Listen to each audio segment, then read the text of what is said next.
एक और निफ्टी की बड़ी कंपनी ने बर्बाद कर दिया। इंडसइंड बैंक के शेयरों में भारी तबाही देखने को मिल रही है। आपका कितना नुकसान है कमेंट करके ज़रूर बताइएगा। तो अभी के टाइम जो ये भारी भरकम गिरावट आज आपने देखी है, उस गिरावट के पीछे बड़ी वजह क्या निकल के आ रही है वो जानने की कोशिश करेंगे। और ये गिरावट आगे कब तक जारी रह सकती है, और यहाँ पे अब ये जो समस्या बनी है, क्या और भी आने वाले समय में यहाँ पे ये समस्या लगातार बनी रहेगी, और इस शेयर में गिरावट की वजह से क्या निफ्टी और बैंकिंग सेक्टर में भारी तबाही होने वाली है। सब कुछ जानने समझने की कोशिश करेंगे इस वीडियो में, तो वीडियो को लाइक शेयर करते रहिए। तो आपको बताते चलें कि शेयरों का हाल इतना बुरा है। वैसे तो शेयर अपने 52 वीक लो पे ही चल रहा था, उसके बाद भी शेयर में बिल्कुल लगातार गिरावट बनी, और आज ये गिरावट 23% से ज़्यादा तक की हो चुकी है, और ये अभी और भी ज़्यादा होती हुई नज़र आ सकती है। जैसा कि आप देख सकते हैं 6 मार्च को 962 रुपये के प्राइस पे शेयर था, 7 को ये 932 रुपये, 10 को 881, और ये आज 693 रुपये के भी नीचे ट्रेड करता हुआ नज़र आ सकता है। तो इस हिसाब से देखें तो भारी भरकम तबाही, जो लोग ये समझते हैं कि बड़ी कंपनियां सेफ़ हैं, आज उन सभी का भ्रम भी यहाँ पे टूटता हुआ नज़र आ रहा है। कहीं भी कुछ भी सेफ़ इस समय मार्केट में नज़र नहीं आ रहा है। तो इस समय जो सबसे बड़ी समस्या यहाँ पे निकल के आ रही है, इंटरनल रिव्यू, कंपनी का जो इंटरनल रिव्यू रिपोर्ट है वहाँ पे बड़ी समस्या निकल के आ रही है। और सबसे बड़ी जो कारण यहाँ पे है वो आरबीआई।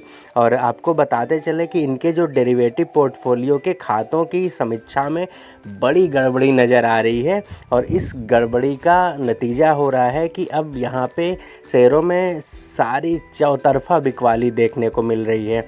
और ये बिल्कुल ये जो डेरिवेटिव पोर्टफोलियो था, इस पे आरबीआई बिल्कुल बारीकी से नज़र बना के रखी है, और जो ऑडिट रिपोर्ट आने वाली है और इस पे आरबीआई बिल्कुल नज़र बनाई है, तो आरबीआई यहाँ पे बड़ा एक्शन लेती हुई नज़र आ सकती है। इसका आरबीआई इंतज़ार कर रही है। तो यहाँ पे कंपनियों के द्वारा जो भी चीज़ें चल रही हैं, जिसको ढंग से सामने पेश नहीं किया गया, जो भी इनके इनसाइडर्स डिटेल वगैरह थे, उन सारी चीज़ों पे रिपोर्ट आने के बाद आरबीआई बड़ी कार्रवाई कर सकती है। तो ये डर बना हुआ है निवेशकों में, इस वजह से भारी बिकवाली का दौर अभी के टाइम आप सभी को देखने को मिल रहा है। और आपको बताते चलें कि एक और यहाँ पे जो बड़ा पॉइंट निकल के आ रहा है, सुमंत कथपालिया जी जो यहाँ पे सीईओ हैं कंपनी के, उनका कार्यकाल कंपनी ने 3 साल के लिए बढ़ाने के लिए एक एप्लीकेशन दिया था आरबीआई के पास।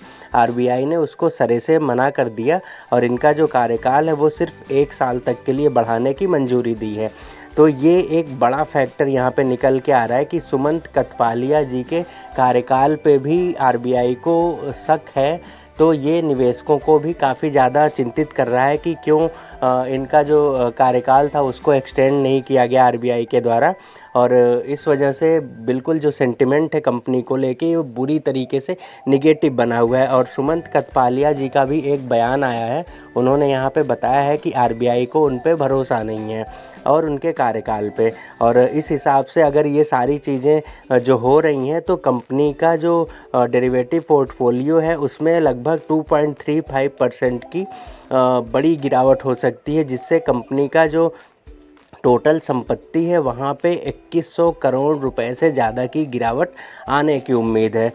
तो ये कितना भारी भरकम हो सकता है, इसकी मतलब बिल्कुल आप समझिए कि 2100 करोड़ जो कंपनी का अभी मार्केट कैप है, वहाँ से 2100 करोड़ का मार्केट कैप वाइप आउट हो जाएगा। तो ये भारी भरकम समस्या आगे आती हुई नज़र आ सकती है। और इसी के साथ साथ ब्रोकरेज हाउस भी यहाँ पे पूरी तरीके से निगेटिव हो चुके हैं। सिटी ने कहा है कि इंडसइंड बैंक को लिटमस टेस्ट का सामना करना पड़ेगा, और यहाँ पे जो इंटरनल एक्सटर्नल दोनों जो इनके इंटरनल रिपोर्ट्स आने वाले हैं, उस पे जो मूल्यांकन होगा वो आने वाले समय में काफ़ी ज़्यादा जोखिम पैदा करता हुआ नज़र आ सकता है। पीएल कैपिटल के प्रभुदास लीलाधर ने भी यहाँ पे बाई से होल्ड की रेटिंग दे दी है। तो ये सारी समस्या बनी है।